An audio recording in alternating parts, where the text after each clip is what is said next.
سامعك على العربي أنت.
Yes, Mr. Bakdur.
اوكي خلاص.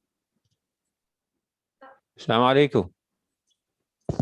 الو السلام عليكم. لحظة أستاذ علي. وعليكم السلام. لحظة بس. طيب خلاص يسمعني. ايه ها شكرا. شكرا يا اسف. بارك الله فيك.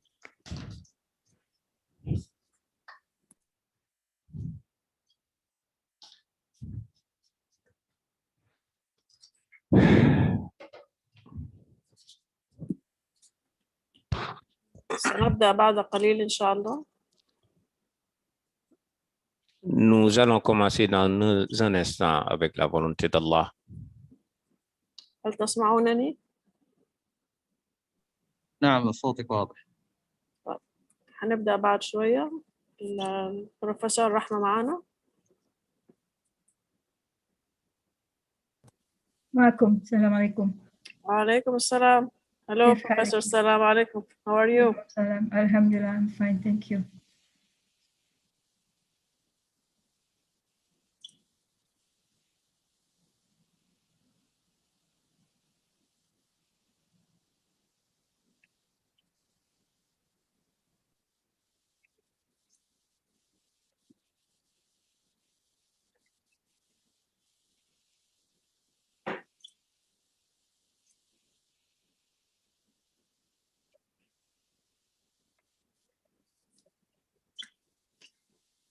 So what time is it in Malaysia? It's 6:30 in the evening. It's very In hours time, it's going to be Maghrib. Yeah, well, for us it's still noon. We just finished Dhuhr prayer. You had lunch? Not yet. I forgot. You all usually have lunch around 3 something, right? Yes, exactly. Yes. We have lunch around 12 or 1. We are live now. We're recording. We'll be starting soon, inshallah. Okay. Inshallah.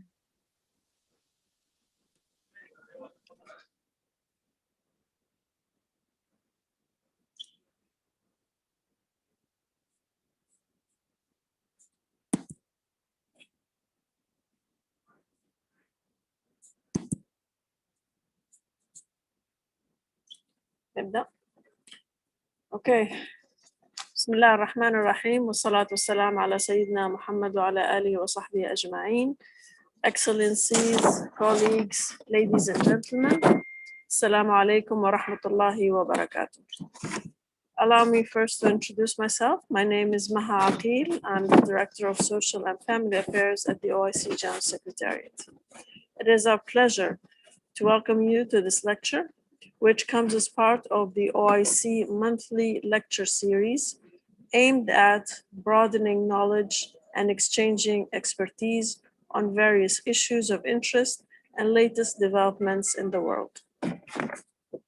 Our lecture today is interesting and timely, titled Embracing 21st Century Technologies and Innovations in the Learning and Teaching of Islamic Studies, Proactively Navigating the Future by Design and Not by Chance, to be delivered by Professor Dr. Rahma bint Ahmed Haji Osman. Dr. Rahma is a professor of Arabic literature at the Department of Arabic Language and Literature at the College of Revealed Knowledge and Human Sciences in the International Islamic University, Malaysia. She served at the Ministry of Higher Education, Malaysia as Director of Education and played an instrumental role in the internationalization landscape of the ministry and produced 4 policy papers related to the internationalization and successfully carried out 43 internationalization initiatives at the national level. She also served as the Deputy Rector for Research and Innovation at the International Islamic University, Malaysia, and was instrumental in the university's transformation plan. She's a recipient of 22 international and national research and innovation awards, mashallah, and sits on a number of reputable international refereed journal editorial boards. Professor Rahma will speak on the issue she is passionate about and to which she has been dedicating her attention to lately. It is certainly an issue of importance to the Muslim world. Accepting the latest technologies and innovations to the learning and teaching process of Islamic studies requires skills and knowledge in the fields of science and creativity, as well as Islamic studies, in addition to having the vision and planning for future needs and developments in social, economic, and cultural life. Professor Rahma, it is a pleasure and honor to have you with us today, and thank you for taking the time to give us this lecture. Please, the floor is yours. The honor is mine.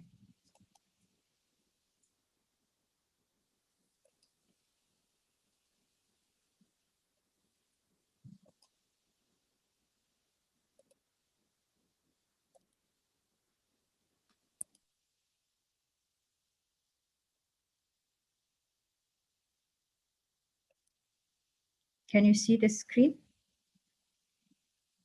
Is my slides on the screen? Okay. Bismillahir Rahmanir Rahim. Alhamdulillahi Rabbil Alameen. Wassalatu wassalamu ala Sayyidina Muhammadin Ashrafil Mursaleen wa ala alihi wa sahbihi ajma'in. Subhanaka la ilma lana illa ma 'allamtana innaka antal alimul hakim. Rabbi shrah li sadri wa yassir li amri wahlul 'uqdatan min lisani yafqahu qawli. Assalamu alaikum wa rahmatullahi ta'ala wa barakatuh. تحية بحجم السماء واتساع البحر من الشعب المليزي إلى كل الحاضرين بقلوب تفيض برحيق المحبة وأفئدة تنبض بالمودة وكلمات مفعمة بروح الأخوة. أرحب بكم أيها الحفل الكريم وأصحاب المعالي والسعادة، السفراء الدوليون وأعضاء منظمة التعاون الإسلامي والأساتذة الكرام. اسمحوا لي من باب من لا يشكر الناس لا يشكر الله أن أشكر الجهة المنظمة لهذه المحاضرة المتمثلة في منظمة التعاون الإسلامي، فإن لكم قدم السبق في ركب العلم والتعليم، بذلتم ولم تنتظروا العطاء. Once again, Assalamu alaikum wa rahmatullahi ta'ala wa barakatuh. Salam sejahtera and a very good afternoon to all. Excellencies, ministry and university officials, fellow academics, beloved students, citizens of the world.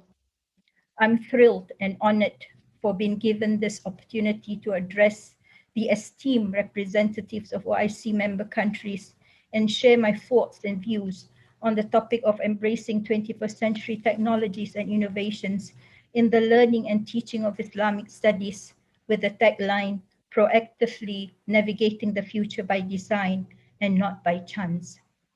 This topic is in line with the Maqasid al-Sharia.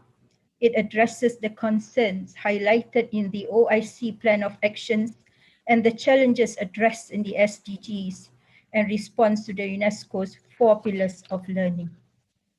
I begin my lecture by invoking the Declaration and Fundamental The scope of my lecture will be divided into 4: technology and innovation, 21st century technology and education, embracing 21st century technologies and innovation in teaching and learning of Islamic studies, and the way forward. I begin my lecture by invoking the declaration and the fundamental priorities stated out in the OIC STI Agenda 2026 document table on the 10th to 11th September 2017. There are 12 fundamental priorities highlighted. The topic at hand will touch Priority 1, nurture the thinking mind, building a culture of science and innovation. And Priority 5, improve the quality of higher education and research. When we look at the declaration, what resonates with me is this following statement in the declaration. Science and technology offer the tools for making change as well as managing it. As Muslims with the great tradition of seeking knowledge wherever it is available, let us prove worthy of this great human enterprise. Inspired by this statement, I proceed. Let's look at who are the global leaders of innovation in 2020.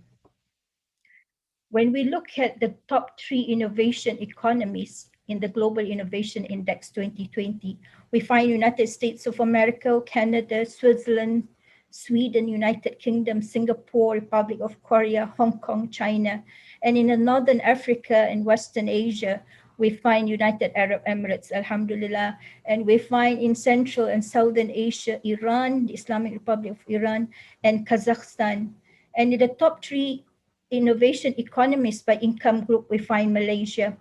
And Malaysia is ranked 36th in the world and 8th in Southeast Asia with a score of 32.61. What are the drivers of innovation, if we may ask? Science and technology. Science and technology is the pivot of any nation's development. science and technology is an essential tool for rapid development. Development at any phase is always linked with technology, and technology happens when there is advancement in science. Hence, science, technology, and development are all proportional to each other. On the 8th of December 2020, the Ministry of Science and Technology Malaysia launched the National Policy on Science, Technology and Innovation, DSTIN 2021-2030, which is intended to intensify local technology development and application efforts to transform the country from being technology users to technology developers. Quoting the Secretary General of the Ministry of Science and Technology and Innovation Malaysia, Dr. Siti Hamisah Tafsir, the mastery of deep technology will determine whether Malaysia will join the ranks of developed countries or remain a middle-income developing nation. In a hope to inject new life in Malaysia's research, innovation, and enterprise activities, the 1010 MySTIE framework was also launched on the 8th December 2020. The framework provides a fresh, holistic ecosystem approach to create a new future for the nation. With the tagline, trailblazing the way for prosperity, societal well-being, and global competitiveness, Malaysia transitions to become a sustainable, progressive, prosperous, and harmonious developed nation by 2030, inshallah. The document also identifies and highlights 10 science and technology drivers: 5G, 6G, sensor technology, 4D, 5D printing, advanced materials, advanced intelligence systems, cybersecurity and encryption, augmented analytics and data discovery, blockchain, neurotechnology, and bioscience technology. For all this to succeed, we need the right ecosystem. Hence, the document also identifies and highlights 8 ISTI ecosystem enablers: infrastructure, infostructure, intellectual capital, integrity, incentives, institutions, interaction, and internationalization. Let's look at the Global Competitiveness Report 2020. This is the statement it has. We have not yet witnessed the kind of breakthrough innovation and diffusion that could make educational technology EdTech a widespread, effective, and engaging complement of traditional education. Reskilling and upskilling, education curricular updates are central. Education systems should be upgraded to provide digital skills and critical thinking skills. I move now to the 21st century skills and education. There are 4 C's as basic skills for students and lecturers and teachers in the 21st century: critical thinking, communication, collaboration, and creativity. People in the 21st century live in a technology and media surfaced environment marked by access to an abundance of information, rapid changes in technology tools, and the ability to collaborate and make individual contributions on an unprecedented scale. To be effective in the 21st century, citizens and workers must be able to exhibit a range of functional and critical thinking skills related to information, media, and technology. We are living in a world now where a teacher can no longer be the oracle of knowledge. What we know as fact often changes with new research. Our collective body of knowledge grows exponentially. Hence, the 21st century classroom can no longer be restricted to a physical space, and COVID-19 has proven that.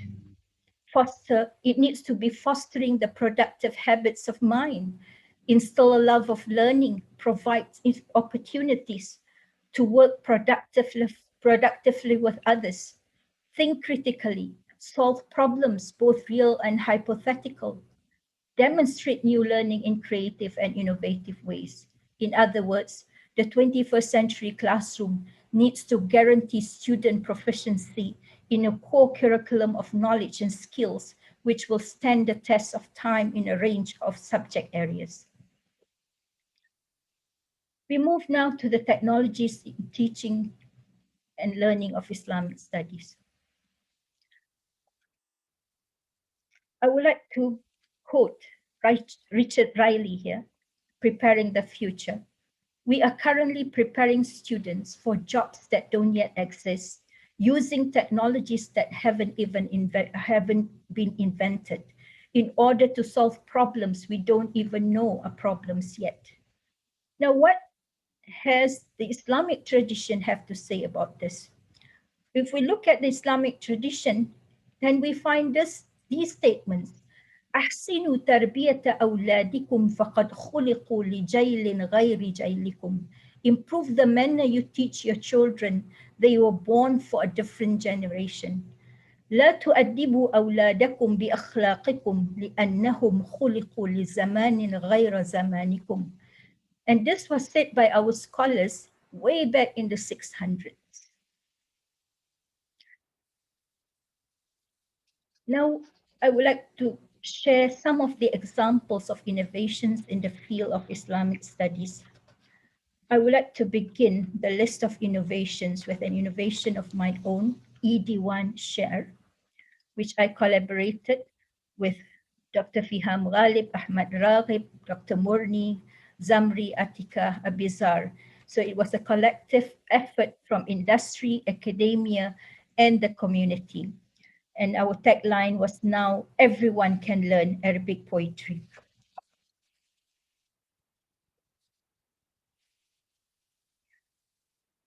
Allow me now to share a brief video on ED1.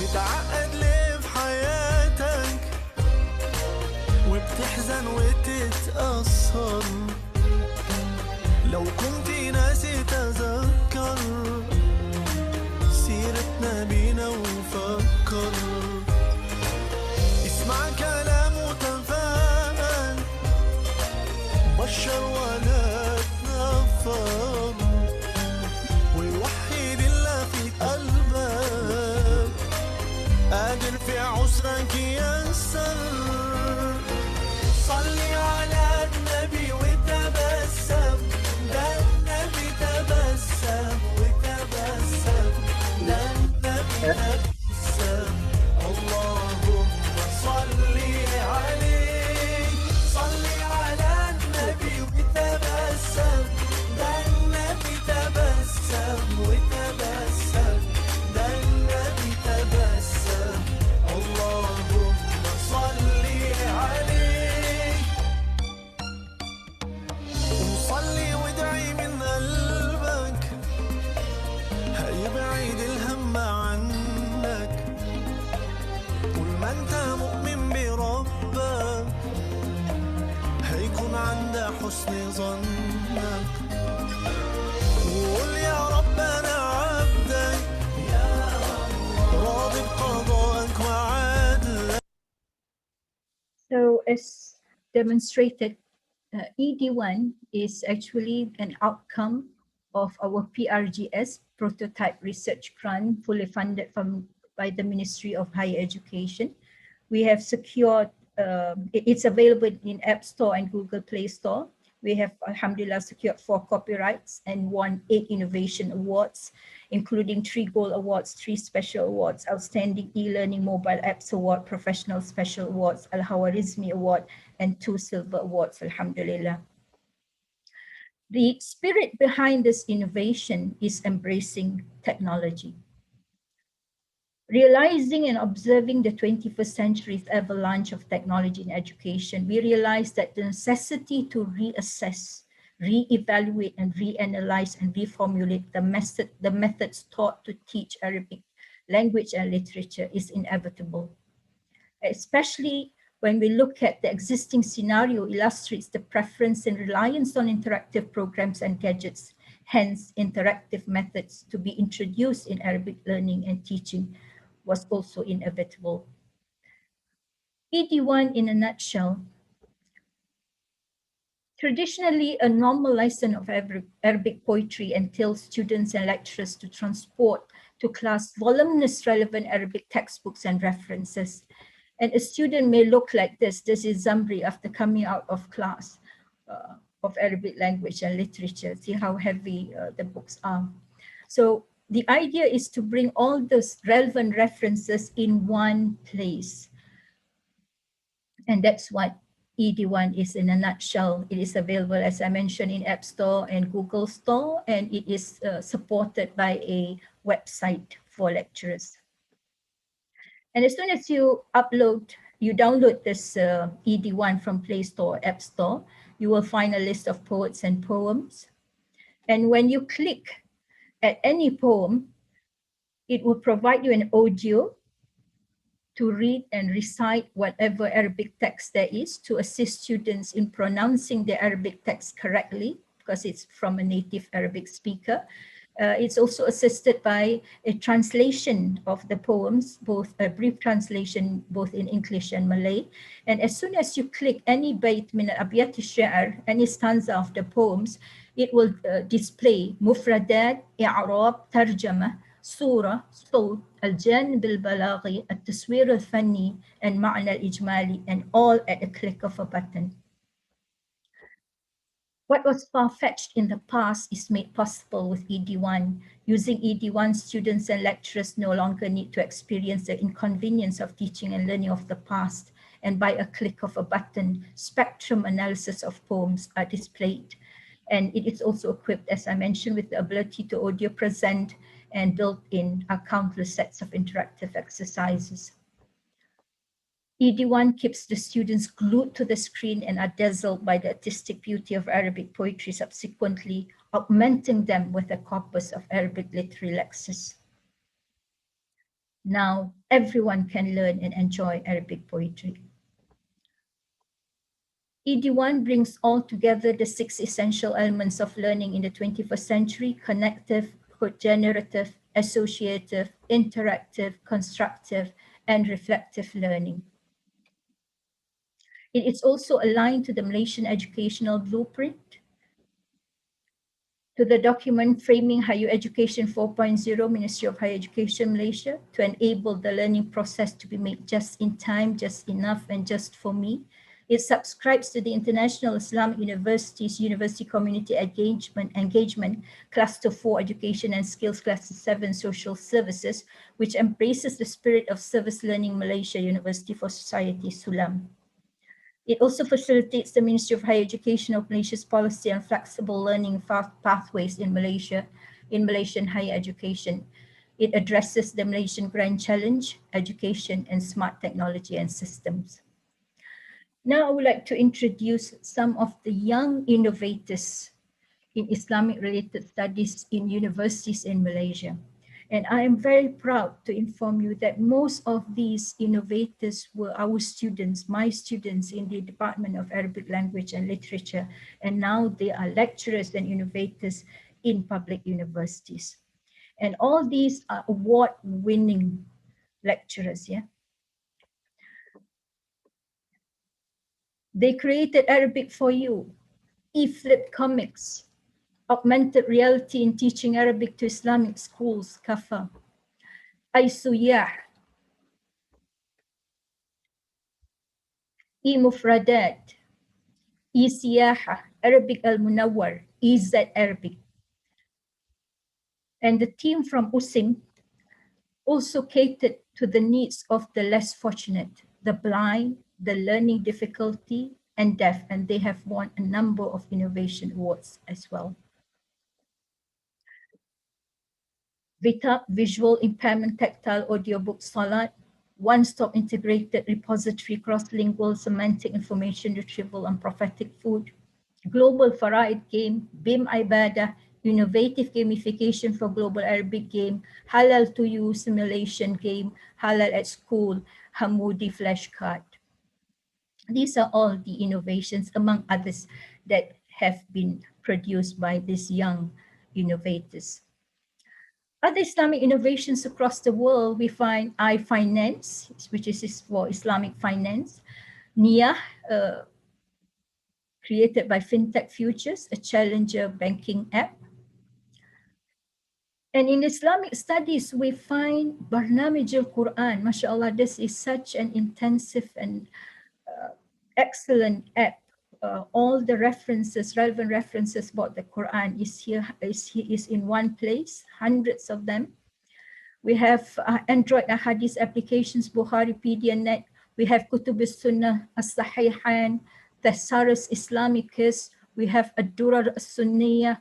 We have Tafsir.app, Sunnah.1, Al-Bahith al-Hadith, Al-Bahith al-Qur'ani. We have Surah Quran.com, which is Al-Bahith al-Qur'ani, another Bahith Qur'ani. We have Sunnah.alifta by the Saudi government, mashallah. Now, I have just shared a few of the wonderful and innovative 21st century solutions and innovations available for Islamic studies. At this juncture, one may ask this question: how many Islamic studies lecturers and teachers utilize these innovations in their learning and teaching and expose their students to them? The way forward: the current students of Islamic studies are millennials who are exposed to the 21st century technologies and therefore are more inclined to interactive programs and methods of knowledge acquisition. The dichotomy occurs when, in spite of the many innovations I highlighted earlier on, many lecturers of Islamic studies are still applying the non-21st century methods in their lectures and classes.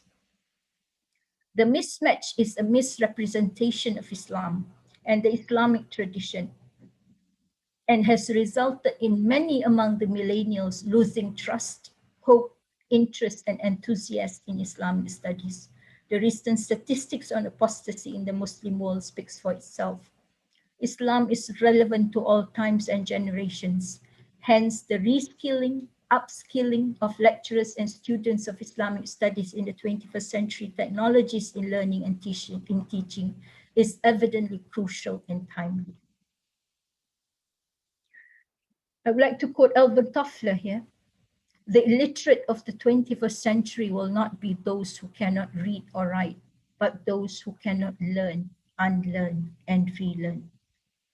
Hence, it is time for us all to learn, unlearn, relearn, co-learn, and co-create in Islamic studies. A shift from lecturer-centered learning to student-centered learning, problem-based learning, and experiential learning in Islamic studies is crucial and non-negotiable. We need to move and migrate from students falling asleep in class or needing a transfusion of coffee to survive our lectures to a class where students actively take part in classes, enjoy coming to classes, and participate and contribute and co-create. To be an effective 21st century teacher, a teacher must first possess the very same 21st century skills that their students are expected to have. And in addition to those skills, they must be able to help all of their students obtain and develop 21st century skills. It's time to change. As Steve Jobs puts it, for the past 33 years, I have looked in the mirror every morning and asked myself, if today were the last day of my life, would I want to do what I am about to do today? And whenever the answer has been no for too many days in a row, I know I need to change something.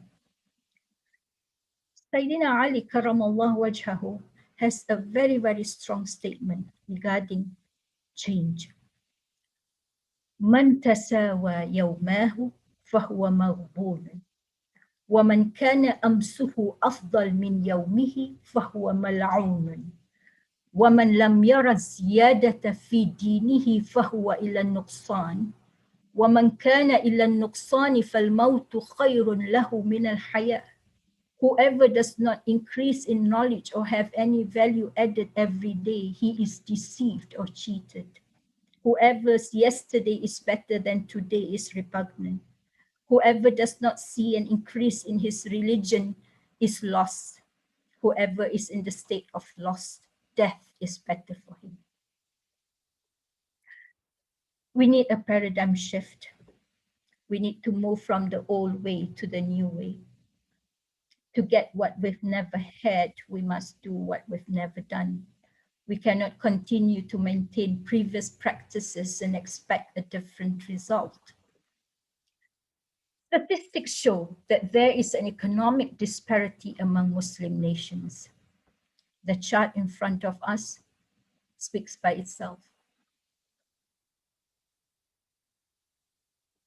Statistics show that global issues are growing in number by day.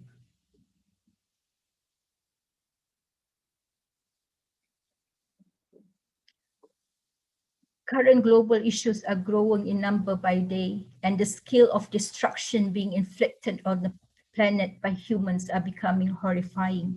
New programs shock people with horrific statistics. At the same time, when artificial intelligence robots are used in developed countries, some nationalities actually disappear from the face of the earth. Humans have destroyed the environment. At this juncture, we might ask the following question after looking at the challenges, the statistics that I just shared with you. What are the constructive solutions offered for the global challenges through transdisciplinary and multidisciplinary research and innovation by students and scholars of Islamic studies? Ladies and gentlemen, issues of global relevance need to be discussed, deliberated, and debated in classes of Islamic studies from an Islamic perspective. Students of Islamic studies need to be exposed to real-life issues and taught and trained to relevantize Islamic teachings and rulings. Students of Islamic studies need to be taught to celebrate and embrace respect and understanding on multiple viewpoints, aspects, and issues, and be multicultural and religious tolerance and respect by design. Juxtaposition, promote a culture of peace and non-violence, global citizenship, and appreciate cultural diversity. After all, isn't that why we were created? أعوذ بالله من الشيطان الرجيم وجعلناكم شعوبا وقبائل لتعارفوا. We need to envision a better future. The future is not something we enter. The future is something we create. Quoting Professor Dr. Asma Ismail, the president of Academic Science Malaysia, it is time for new thinking. It is an era of convergence. We can no longer work in silo disciplines. Information sharing is important. We need to collaborate. We need to teamwork. We can no longer just generate knowledge, disseminate knowledge. We need to translate knowledge through value creation of knowledge through innovation and entrepreneurship, provide solutions through real world experience. The Islamic studies curriculum must show an integration with arts, humanities, and science and technology combined with experiential learning. It should contain interdisciplinary components or integrated knowledge that strengthens the understanding of providing solutions of global problems, the SDGs. Islamic studies research should have an impact to ensure that the knowledge generated will benefit the Ummah and the world. As makers of future kings, presidents, and prime ministers, universities need to produce action-oriented leaders of the future, act as the engine of growth for the Ummah, train change makers of tomorrow, not just innovators, but opportunities makers. Research in Islamic studies should be transdisciplinary and quadruple helix in nature, engaging the government, academic, industry, and community, and working together with the government, academic, industry, and community. And that's what quadruple helix is all about. Embrace and actualize the integration of knowledge and be in line with the Ummah's aspiration as spelled out in the OIC POAs and the SDGs, in tandem with UNESCO's 4 pillars of education for 21st century, learning to know where we are now and where we need to be to gap through gap analysis, learning to do by enhancing our scholarship through reskilling and upskilling, learning to be the best in what we do, agile, multidisciplinary, transdisciplinary, learning to live together, celebrate, respect, and embrace multiple viewpoints. We need to have impact-based and action-driven research in Islamic studies. Collaborative, impactful, academic, societal, sustainable. The collaborative platform is critical for translating research into transformative outcomes for the community. I'm proud to share that at IUM, we have embraced the spirit and culture of the university serving the community, or University Community Engagement, UCE. Research, teaching and administration, service and publication activities of staff are synergized so as to develop an integrated approach when carrying out its function, be it community engaged teaching or learning or research and development, etc. Our tagline is leading the whole community through transformation, leading the whole community transformation through spirituality and Sejahtera. And on the 1st of April 2020, IUM was officially recognized by UNESCO as the Regional Center of Expertise on Education for Sustainable Development. And in January 2020, IUM was awarded the Al-Khwarizmi Excellence Award by the National Da'wah Board for its exceptional achievement in the development of Islamic education and its excellent educational service promotion. Our future is created by what we do today, not tomorrow. We must be the change we wish to see in the world, says Mahatma Gandhi. After all, didn't our beloved Prophet Muhammad sallallahu alaihi wasallam say, "Khairun nasi anfa'uhum linnas." The best among you are those who are best for others. I conclude my lecture with this poem from Imam Shafi'i, rahimahullah. نعيب زماننا والعيب فينا وما لزماننا عيب سوانا ونهجو ذا الزمان بغير ذنب ولو نطق الزمان لهجانا وليس ذئب يأكل لحم ذئب ويأكل بعضنا بعضا عيانا. We blame our time, though the blame is actually on us. No fault has time, but it is us who are at fault. We rebuke time for all the shame. Had it a tongue, it would reprimand us. The wolf does not devour its own kind, and yet humans devour each other openly. Wallahu a'lam bis-shawab. Shukran ala husnil istima' wa barakallahu fikum. Terima kasih di atas perhatian anda. Thank you for your kind listening. Assalamualaikum warahmatullahi ta'ala wabarakatuh. Wa alaikum assalam wa rahmatullahi wa barakatuh. Thank you very much, Professor Rahma.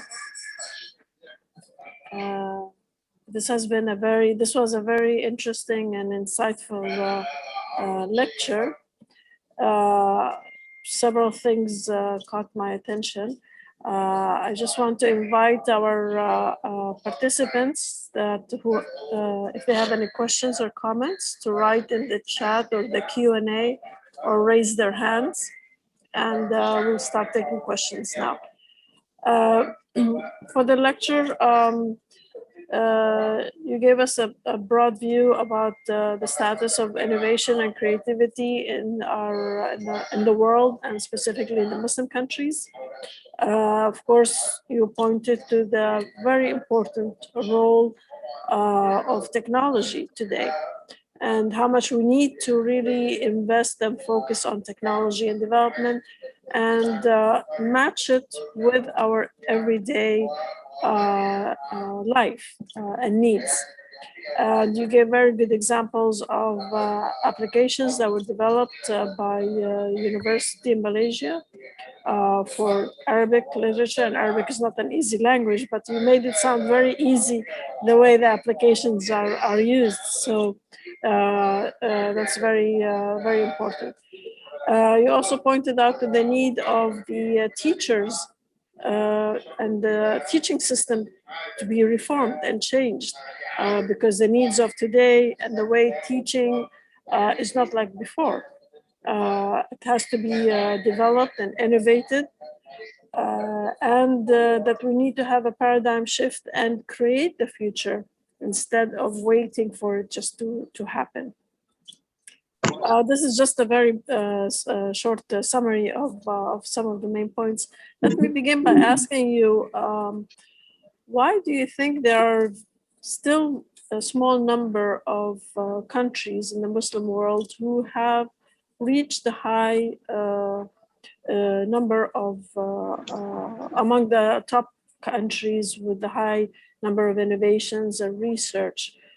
Is it only economy, or is it the structure or the education system? I'm sure there are several factors, but if you can give us some of the main issues that you think are the main factors that contribute to this.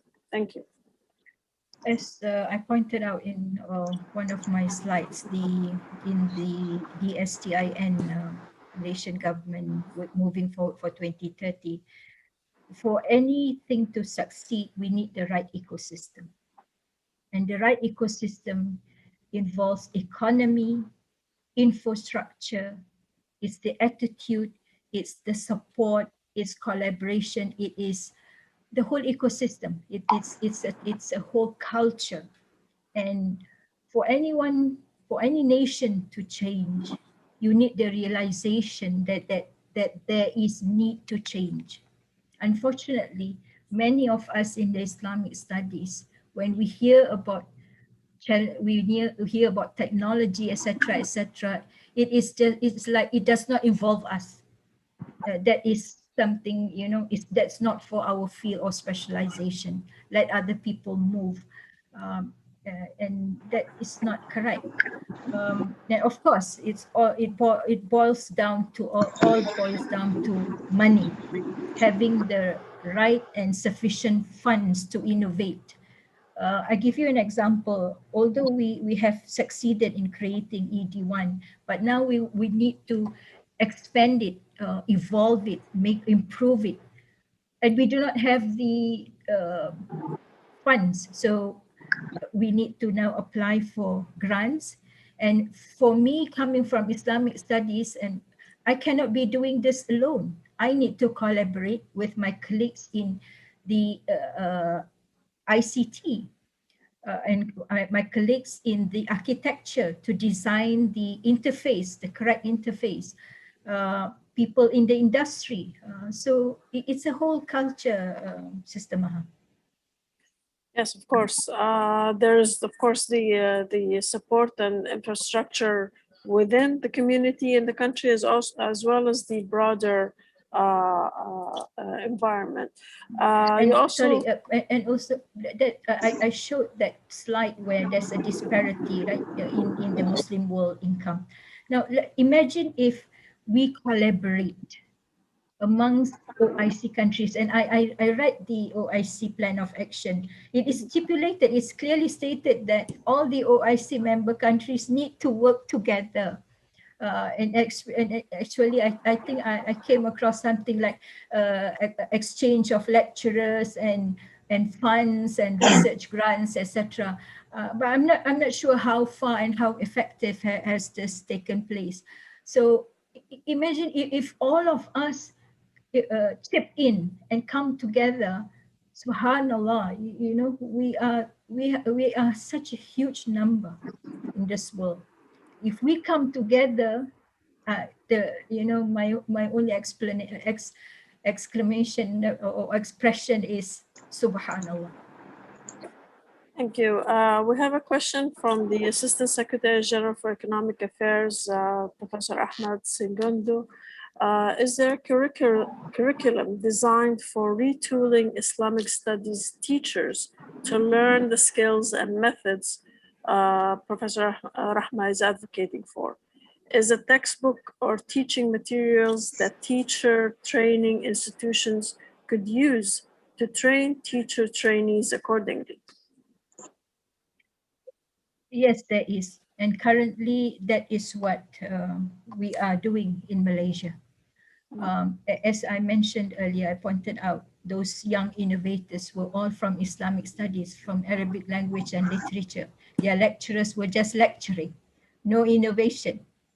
But they became innovators and they changed because it's all about upskilling. So the upskilling is there. We have AKEP, the national under Ministry of Higher Education, which provides the essential tools and training, essential training, relevant training to lecturers, teachers, and under the Ministry of Education also for the polytechnics, for the teachers. Yes, there is. And I'm sure that Malaysia is more than willing to collaborate with any of the OIC countries to together improve this whole scenario. Yes, because you mentioned that one of the important things is that it's the teachers themselves adopting new technologies and upgrading their skills and using these. It's not enough that the students themselves are using the tools, but the teachers themselves have to upgrade their own skills and knowledge to be able to communicate, first of all, with the younger generation, and to be able to influence them. Yeah, exactly my point, Sister Maha. Look at myself. I was trained in Al-Azhar, lecture-based, Jordan, discussion-based for my master's, my PhD in SOAS, School of Oriental and African Studies. It's all lecture-based. And when I came to teach Arabic language and poetry, Arabic language and literature to the non-native speakers, my students used to fall asleep. They used to fail in class. They did not have any enthusiasm in class. And I asked myself this question, Subhanallah. There is something wrong. There's something wrong in me. That realization came. There is something wrong with me, and that's making my students like that. Hence, I need to improve. Change needs to come from me. And therefore, I started upskilling and reskilling. And I'm very, very thankful to Allah subhanahu wa ta'ala for giving me the opportunities to meet with extraordinary individuals like Professor Dr.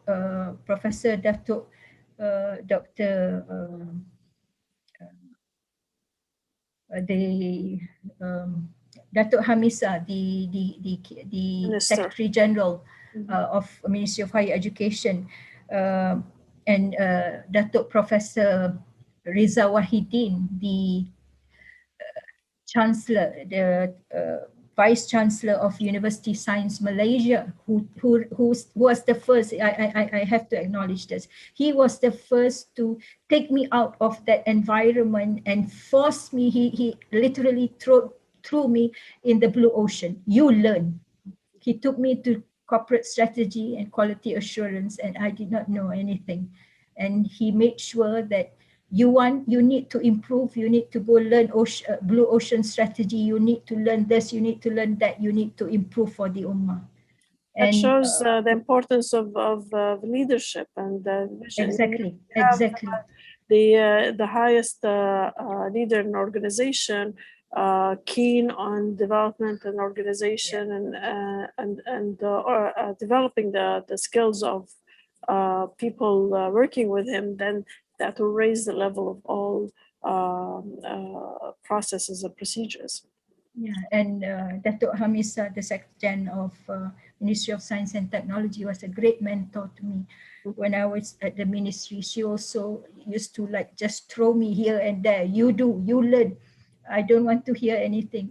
And with that challenge, you realize that, you know, if you want to serve the Ummah, it's all about khairu nas anfa'hum linnas. This is, those people didn't quote all this.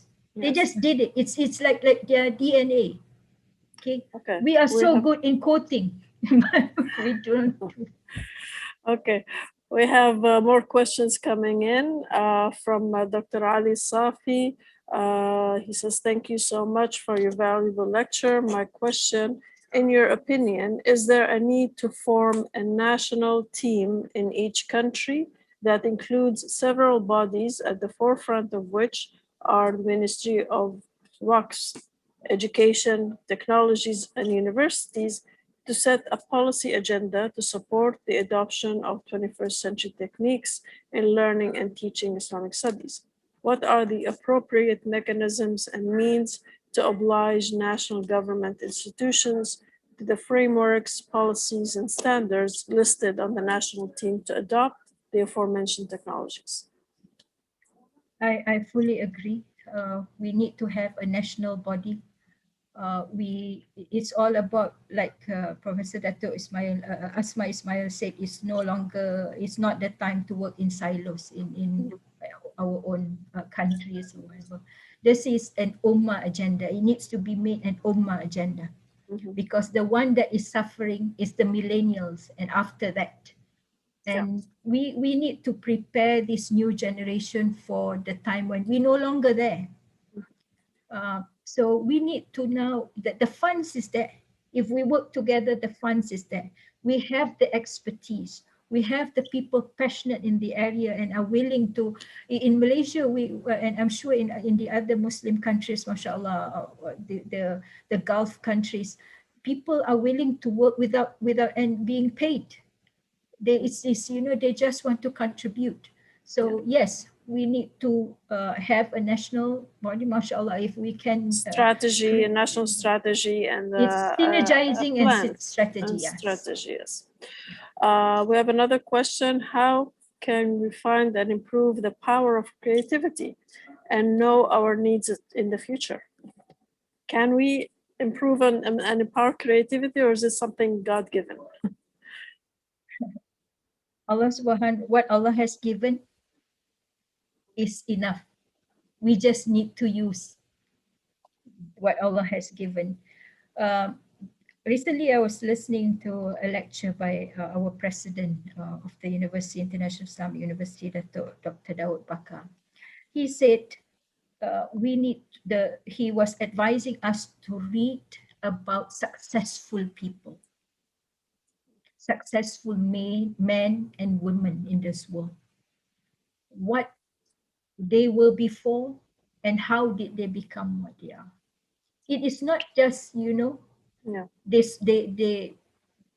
made some kind of dua and it happened. No, you need to realize you cannot just, okay, I want to be creative. You need to have that passion, the realization, the passion, and the tumor to change and go find the upskilling and reskilling needed. And the skills can be developed. Yeah, I mean, exactly. You can improve the skills. You can have simple knowledge and skills, but you can improve it, develop it, and have the right environment to make this creativity conducive, something that is useful. Another question from Dr. Riyad Najm. How can the OIC help member countries adopt methods that encourage Muslims learn about Islam in a more modern, attractive way? And how to persuade non-Muslim countries teach their students about Islam? It's a collective effort. One, we have successful experiences in Malaysia in doing that at the International Islamic University and the Science University in Malaysia. And I know for a fact that there are successful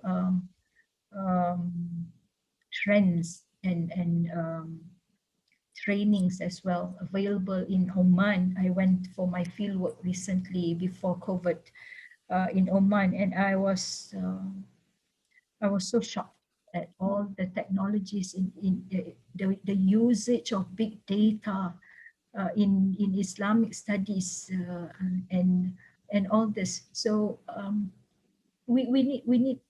so what I'm trying to say is we have the resources, we have the expertise, but maybe we can know to shorten things, we can, to summarize, we can no longer work in silos. We have to realize that this is an Ummah's agenda and work together.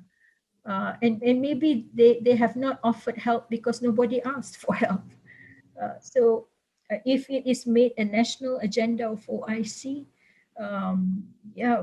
we can have, I'm sure that our rector of the Islamic University, International Islamic University in Malaysia, and the VC of university the Science University, Islamic Science University in Malaysia, we can collaborate and organize this meeting and have a proper discussion on this. Yes, well, for the OIC, of course, the issue of science and technology and innovation is very important. We had a summit on that. We had our first summit 2 years ago, and we're going to have a second summit on this. And of course, the member states adopted a strategy and a plan for advancing science and technology and innovation in the member countries. And as you know, the level of development and progress is wide and diverse among the member states. And as you said, we can collaborate and learn from each other's experiences and benefit from each other's resources. It's not always or necessarily only about the finances, but there's also the brains, and as you know, we have the brain migration to the Western countries, because there they find the potential, the support. If somebody has the creativity and the mind to develop something, they will find the opportunity to do that in Western countries rather than their own. So there are different and many factors. It's not enough to have the documents, the strategies and the plans. It's there. It's just how to come together, collaborate, and exchange experiences and invest in the areas that needs development. And of course, with the COVID-19, we saw how important it is now to invest in technology and medical field and research. You pointed in your lecture that the number of research papers and research and scientists in our countries is much lower than other countries.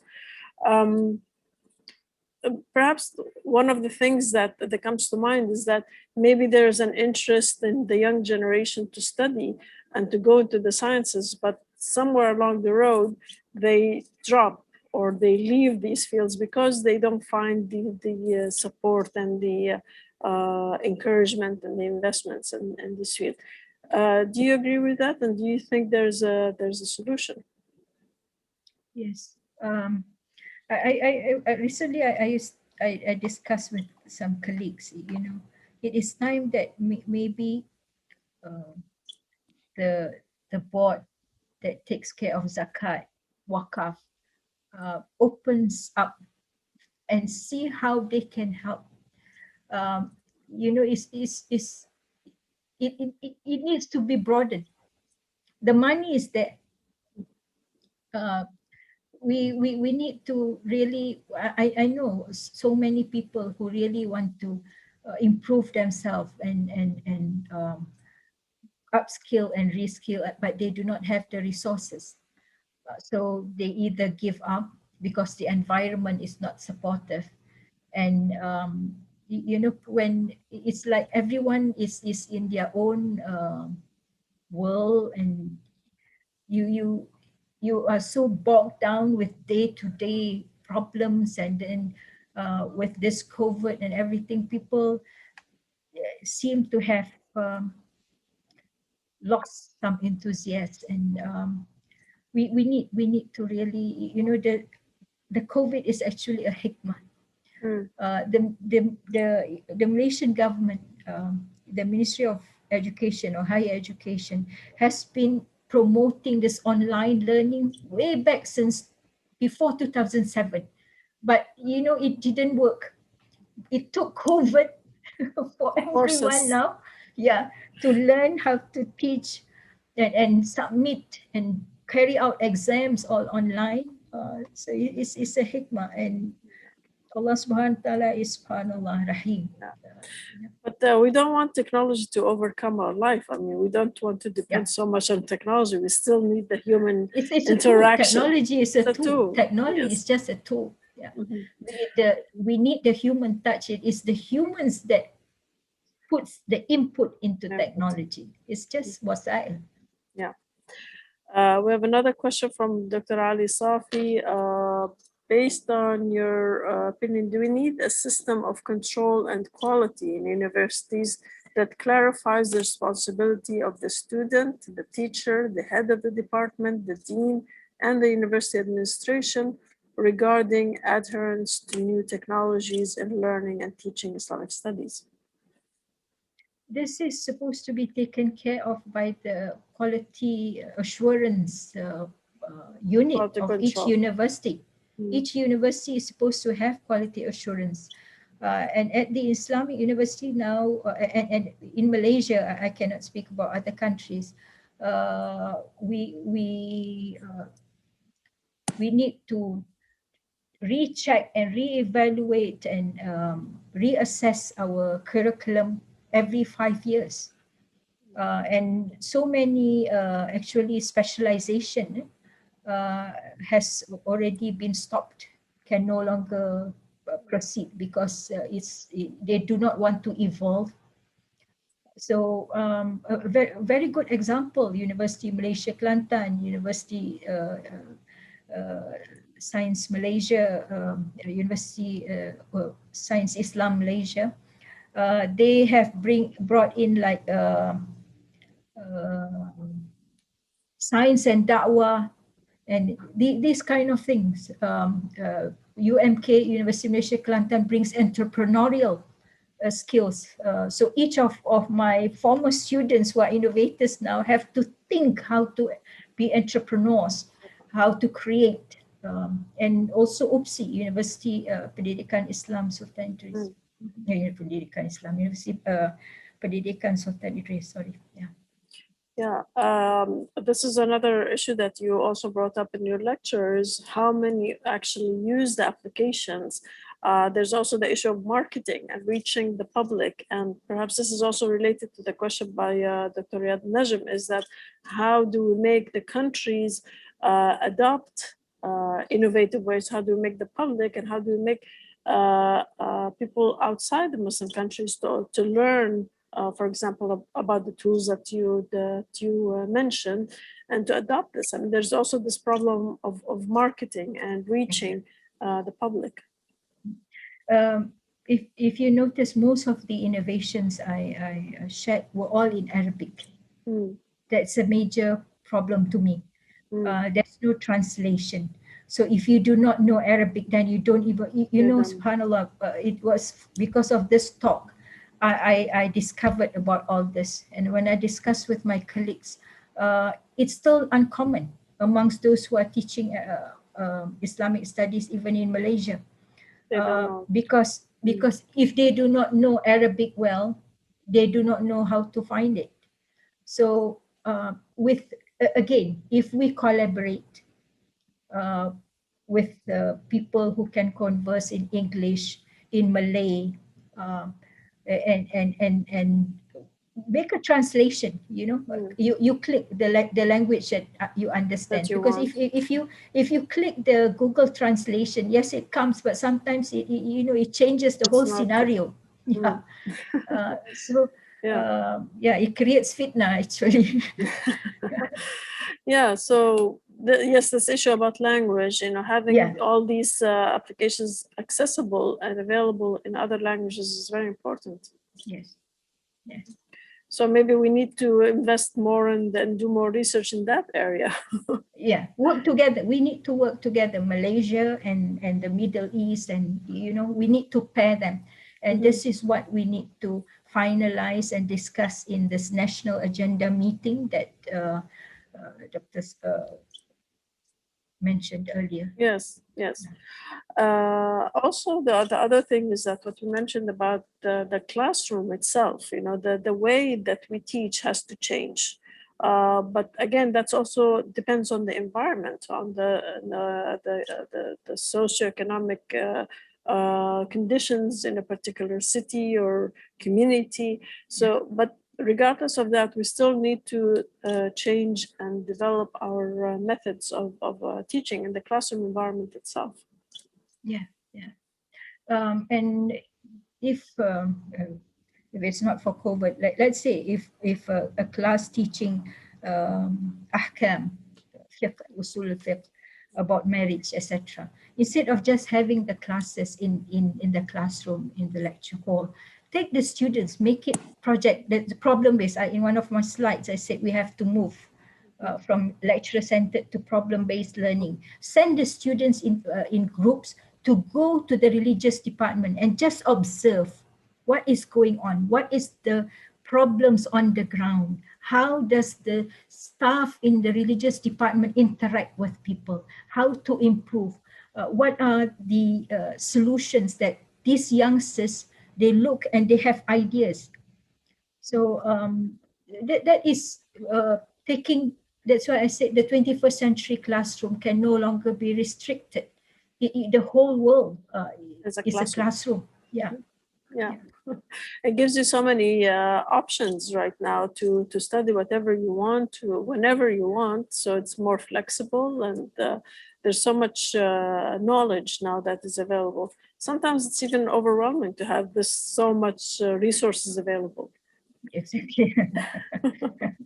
But it's also good. It makes it very easy for anyone now to want to learn something new to find it. But what about for those who do not have access to the internet or do not have a computer? You know, we also need to think about raising the whole society in other countries, to think of other members of the community who can also benefit.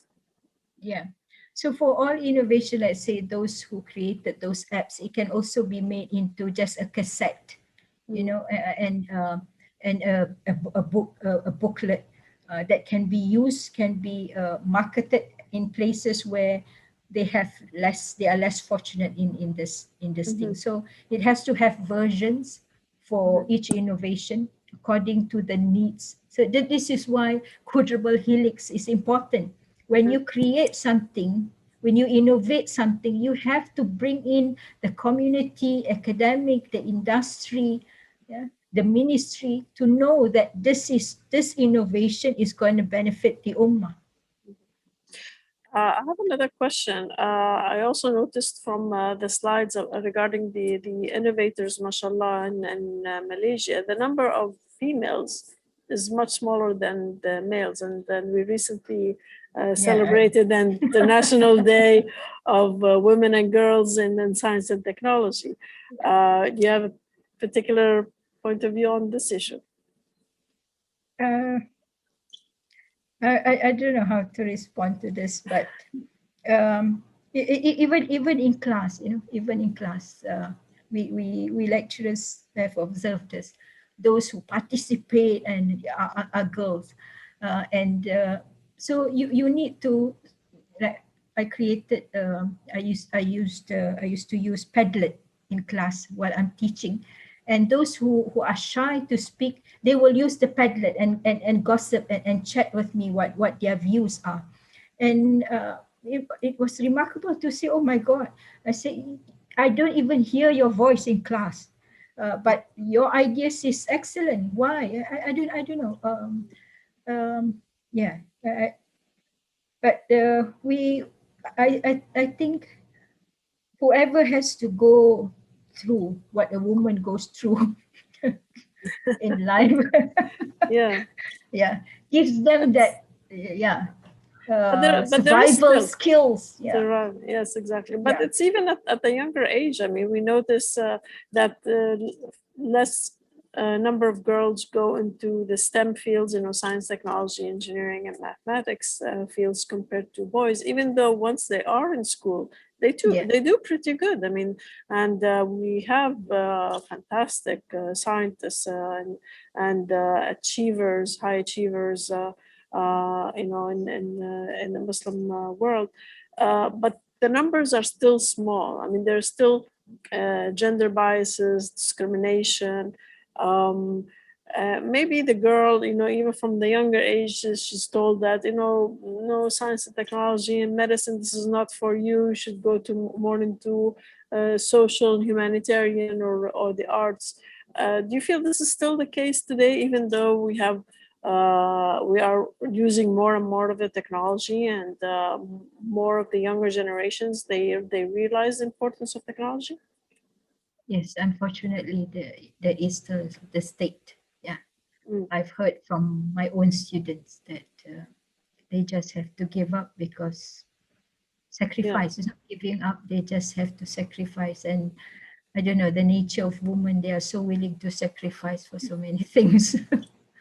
They need a little more support and push, encouragement to continue in the field. But but in Malaysia we have many successful females. Like I showed you the president of Academy Science Malaysia is a woman. She's the first. She is the first woman for many things. First VC of this and our current. SecGen for the Ministry of Science and Technology was the DG for Ministry of Education before. And we have we have brilliant women, but we just need the support. Yes, we need the support, and successful women need to be mentors to the other women. Right. Right. Yeah, it needs to. That's another agenda that needs to be done. This mentoring system. Yes. Just realizing that you did not, as I shared with you earlier, I always thank Allah subhanahu wa ta'ala. I would not have reached where I am now without the push and support from wonderful and extraordinary individuals. So that is needed. That is needed, and sometimes. But I do notice that the young people are also not willing to ask. You see, they don't know, but they're not willing to ask either. Some of them. So we have to go down. In Malay, we call it turun padang. We need to go down on the field and just throw ourselves and say, "Look, I want to help." Can you know? Okay, we have a few more comments before we wrap up.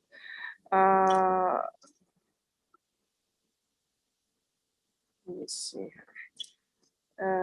My thanks to, this is from Ambassador Ismat Jahan. My thanks to Professor Rahma for bringing our attention to some very important and topical issues. You spoke about importance of creating opportunities and training of change makers of tomorrow. Produce action-oriented leaders. Recently, we commemorated the International Day of Women and Girls in Science and Technology. Could you please share with us what is being done or should be done to encourage more girls and women to join STEM? We just brought that up. Thank you, Ambassador Jan. Yes, and I just want to mention, take this opportunity that OIC, we have resolutions regarding encouraging and supporting more girls and women in the STEM fields, and put in some recommendations and the plans for the member states on how to cooperate together and support and take initiatives to train girls, to open more opportunities for them in the education as well as in their career. And as you mentioned, to have mentors is among the recommendations. Is there anything And else this you is want to add? stipulated, yeah, and this is also discussed and elaborated in the STIN 2020 to 2030, which I shared with you. The STIE, the 10-10, my STIE, science, technology, innovation, and economy. It brings the four in together because you can't move, each one can't move by itself. So we need the economy as well. So it needs that the right ecosystem for innovation, science and technology, and the right ecosystems from economy. So it needs to move. It has to be a national agenda, and there are plans to improve STEM in Malaysia amongst the female and increase the number. Yeah. Also, Assistant Secretary General Professor Sengananda also mentioned that the situation is changing for females in sciences. And he gives the example, of course, being the former rector of the university, Islamic University in Uganda. Medical school females are now 52%. And I note also from in Saudi Arabia, for example, the percentage of girls going into STEM fields has increased considerably. So yes, with the right policies, opportunities, encouragement, support, encouragement, the mentality of the families. the family is very important. Yeah. Yes. Everybody needs to be educated. Miskin, the girl, if she's the only, a fighter in a home where everyone else, yeah. So, but inshallah, if we start now, the future is bright, inshallah, for the next generation. Yeah. The Ambassador Sengananda also said that in many countries there are very few female scholars in Islamic studies. We need special efforts and scholarship to train females in Islamic studies. Yeah, yeah. Yes, more like Professor Rahma. Astaghfirullah. I am learning from my students. Yeah. But yes, this is also a very important point that we also need more female scholars in Islamic studies. It is not. It's not supposed to be a male only field. We need female scholars in Islamic studies as well, in all aspects of Islamic studies. Yeah. Yeah. Exactly. It makes it easier for the females to learn and to look up to female scholars and mentors. I believe that's I agree 100%. Yeah. Well, as we come to the end of our lecture, unless there are other comments, I think we covered them all. Thank you, Professor Rahma, again. This has been very interesting and very enlightening lecture. I just want to say that we had attendance on the Zoom, but also this was broadcasted live on YouTube and will continue to be available on the OIC website. So thank you again for your time. I think this. Thank you so much for this opportunity. So thank you again, and thank you to all my colleagues here who helped bring this together, the IT department, the translators, and the conference department, the media department, and everyone, and of course my colleagues and friends in the social affairs and cultural affairs department. Thank you again, Professor. This was very interesting. And I think the key point that we come up with from this lecture is that we need to work together, collaborate, cooperate, exchange experiences and expertise so that the Muslim Ummah, all of it rise together. I look forward to participate in the discussions and having further discussions, and I'm sure our universities in Malaysia are ever willing to collaborate with OIC. at the end of the day, the International Islamic University Malaysia is an OIC university. OIC University. That's true.